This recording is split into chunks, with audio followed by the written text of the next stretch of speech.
hey, we've all heard about Bitcoin, but did you ever wonder how it works? You know, you don't have to be a rocket scientist to figure it out. I myself am not a computer person, but I've been doing some research and I've discovered that this is the simple technology behind how a Bitcoin works. You know, let's say you're in the United States and you want to send somebody $1,000 to your cousin in Europe. You know, how does that happen? We do a wire transfer through the bank, and the bank goes through an exchange process like a SWIFT exchange or some clearinghouse with the Federal Reserve Bank, and it's a cumbersome process, takes hours and days, costs you $50, $100, and you know, the world is changing. How a Bitcoin works is when people want to send money from the US to Euro using the Bitcoin commodity or the cyber currency, what happens is it enters into what's called a blockchain. So it goes from, let's say, New York here to this blockchain, and this blockchain, and this blockchain. And these blockchains, all these dots, represent engineers and what's called cryptographers or cyber currency engineers who employ cryptographic hashes and technology. And they what they do is basically they complete a complex mathematical problem or algorithm through this protocol.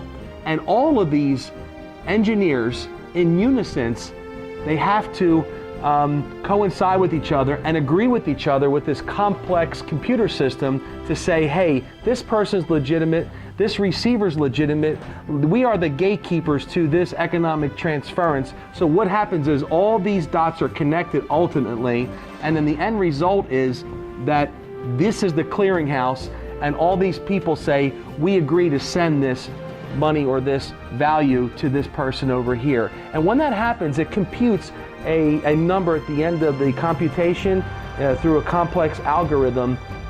And that algorithm is actually, or that numeric value, and it comes in several digits that's encrypted, it creates that Bitcoin. And that Bitcoin is indigenous to that particular transaction. Therefore, it has an internet value now. Now that Bitcoin can be stored in a vault, and it can be bought, sold, traded on the open market, and every day there is an open trading market that determines the value of the Bitcoin based on how many Bitcoins are present. So we know there was 21 million Bitcoins made. We know that 21 million available. We know that 16 million have been what's called mined through these complex computer processes. So that leaves a net of 5 million Bitcoin still available to be mined in the world.